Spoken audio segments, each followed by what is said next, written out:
Bar council of ગુજરાતનું આજે દર વખતે 5 વર્ષની ટર્મ હોય છે. આ વખતે એવું પહેલી વાર થયું છે કે 5 વર્ષ કરતાં વધારેના સમય પછી ચૂંટણી આવી છે, કારણ કે વચ્ચે કોરોનાનો સમય આવી ગયો હતો અને એના કારણે ટર્મ એક્સટેન્ડ થઈ હતી.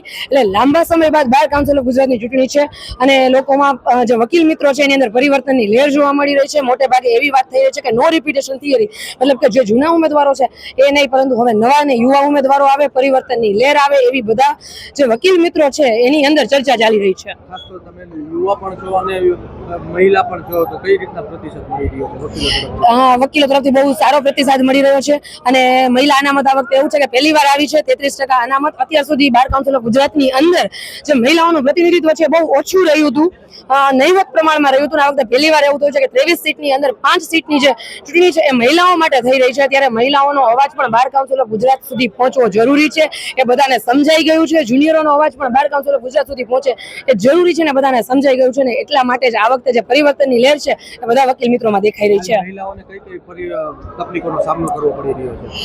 મહિલાઓ ખાસ કરીને જ્યારે એડવોકેટ પ્રોટેક્શન એક્ટની વાત આવે તો એમાં તો તમામ વકીલ મિત્રોને પ્રશ્ન થાય છે, કારણ કે એને જે ગુંડાઓ સાથે ડીલ કરવાની હોય છે, ક્રિમિનલ સાથે ડીલ કરવાની હોય છે અને ઘણીવાર એવું છે ગેંગસ્ટર સામેના કેસમાં લડવાના હોય છે.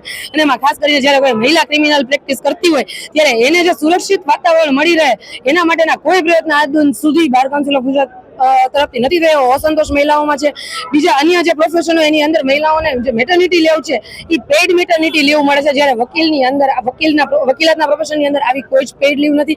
અને જે પ્રાથમિક સુવિધાઓ કહેવાય એ પણ કોર્ટની અંદર જે મહિલા વકીલો છે એને નથી મળી રહી.